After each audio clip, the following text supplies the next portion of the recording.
MP study YouTube channel पर आपका स्वागत है और मैं दीपक कुमार। आज मैं बात करूंगा फिजिकल केमिस्ट्री का सबसे बेसिक पोर्शन, जहां हम इलेक्ट्रॉन, प्रोटॉन, न्यूक्लियस, परमाणु त्रिज्या और परमाणु भार, इन सब चीज़ों के बारे में एकदम बेसिक जीरो लेवल से बात करेंगे इस पर्टिकुलर वीडियो में।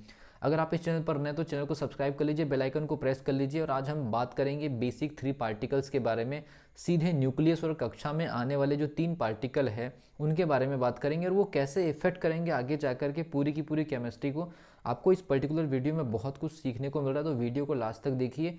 और इन पार्टिकल्स से रिलेटेड जो डेटा आपको मिल रहा है वो डेटा भी याद रख लीजिए, कई बार एग्जामिनेशन में डायरेक्टली पूछे जाते हैं। तो सबसे पहली चीज़, जितने भी पॉइंट्स मैं यहाँ पर कवर करा रहा हूँ इनको आप ईजिली और अच्छे से आप देखिए क्या क्या चीज़ है, ठीक है। सबसे पहली चीज़ देखिए, ये आपका न्यूक्लियस है, नाभिक है। ये पर्टिकुलर आपका नाभिक है, किसी भी एलिमेंट का हो सकता है। और नाभिक में आपको पता है न्यूट्रॉन और प्रोटॉन होता है, जहाँ पर न्यूट्रॉन और प्रोटॉन जो दो अलग अलग पार्टिकल्स हैं। इसके बाद आपको पता होगा कि उनके बाहर कुछ कक्षाएं होती है। और मैंने आपको पहले भी बता दिया कि इस पर्टिकुलर वीडियो में केवल मैं बात करूंगा पार्टिकल इन्फॉर्मेशन के बारे में। इसके अलावा कक्षा के बारे में या फिर सारी चीज़ें आप जितना बोलेंगे सब कुछ बता दिया जाएगा। तो न्यूट्रॉन, प्रोटॉन और कक्षा में घूमने वाले क्या होते हैं, इलेक्ट्रॉन। तो हमको इन आज की वीडियो में इन 3 पार्टिकल्स के बारे में पूरी इंफॉर्मेशन चाहिए। तो सबसे पहली चीज़ मैं आपको बता दूं, सबसे पहली चीज़ न्यूट्रॉन और सबसे पहली चीज़ तीनों पार्टिकल्स के बारे में हम बात करेंगे। तो सबसे पहली चीज़ यहाँ पर आप ले लीजिए न्यूट्रॉन, यहाँ पर ले लीजिए आप, यहाँ पर ले लीजिए आप न्यूट्रॉन, यहाँ प्रोटॉन और यहाँ पर इलेक्ट्रॉन, ठीक है।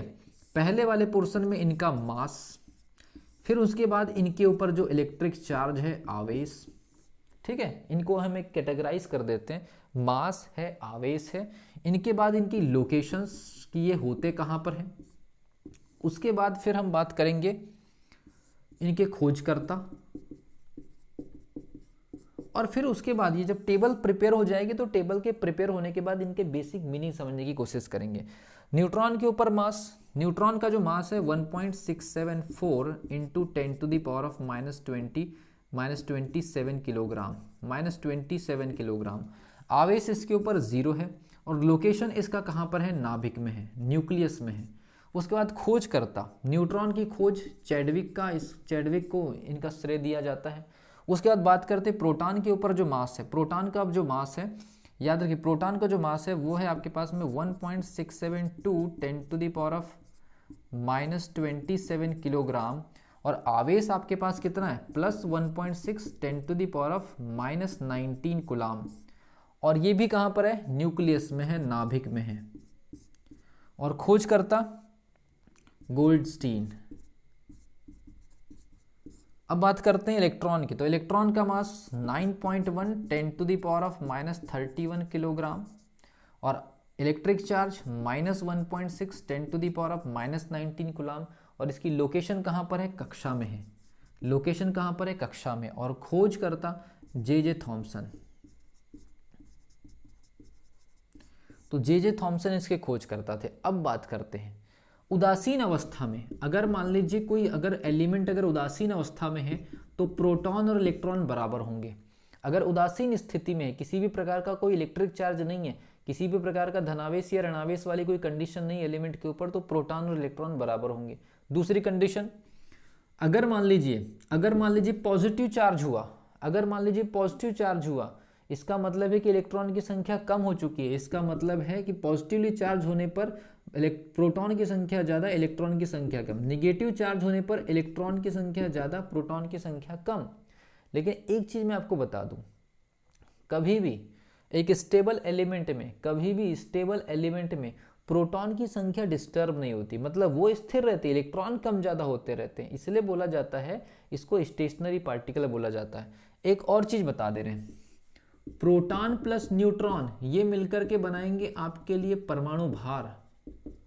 प्रोटॉन प्लस न्यूट्रॉन ये दोनों मिलकर के बनाएंगे परमाणु भार। अकेला प्रोटॉन जो बनाएगा ये आपके लिए बनाएगा परमाणु क्रमांक। ओके, प्रोटॉन प्लस न्यूट्रॉन ये बनाएगा परमाणु भार, दोनों के दोनों। और प्रोटॉन अकेला बनाएगा परमाणु क्रमांक। एक और खास बात, न्यूट्रॉन इलेक्ट्रॉन से न्यूट्रॉन इलेक्ट्रॉन से 1845 गुना भारी है, जबकि प्रोटॉन इलेक्ट्रॉन से 1839 गुना भारी है। ये आपको डेटा याद रखना है। न्यूट्रॉन जो है इलेक्ट्रॉन से 1845 गुना भारी है और प्रोटॉन इलेक्ट्रॉन से 1839 गुना भारी है। अब प्रोटॉन और न्यूट्रॉन के बीच में ज़्यादा कंपैरिजन नहीं किया जाता क्योंकि दोनों के मास देखिए लगभग सेम है। एक और चीज़, तीनों पार्टिकल में सबसे जो भारी जो पार्टिकल है, सबसे जो वेटेड जो पार्टिकल है, वो है आपके लिए कौन सा? न्यूट्रॉन। तो सबसे भारी पार्टिकल न्यूट्रॉन है, सबसे हल्का पार्टिकल इलेक्ट्रॉन है और बीच में आपका प्रोटॉन है। बाकी इनके मास, इलेक्ट्रिक चार्ज, इनकी लोकेशन, इनके जो इन्वेंटर या खोज करता है, बाकी इनका फिजिकल मीनिंग कि कब प्रोटॉन और इलेक्ट्रॉन कब बराबर होंगे, उदासीन स्थिति में दोनों बराबर होंगे। और चार्ज में अगर पॉजिटिव चार्ज रहा तो प्रोटॉन ज़्यादा, नेगेटिव चार्ज रहा तो इलेक्ट्रॉन ज़्यादा। लेकिन प्रोटॉन कभी भी डिस्टर्ब नहीं होता।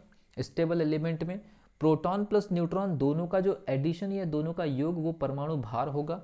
अकेला प्रोटॉन परमाणु क्रमांक बनाएगा। न्यूट्रॉन इलेक्ट्रॉन से 1845 गुना भारी है और प्रोटॉन इलेक्ट्रॉन से 1839 या 1839 टाइम। तो ये एक बेसिक इन्फॉर्मेशन इन तीनों पार्टिकल्स की है। तो इतना तो पता होना चाहिए क्योंकि यहाँ से एक नंबर आपका आता है। मिलता हूँ अगली वीडियो में, तब तक के लिए wish you all the best.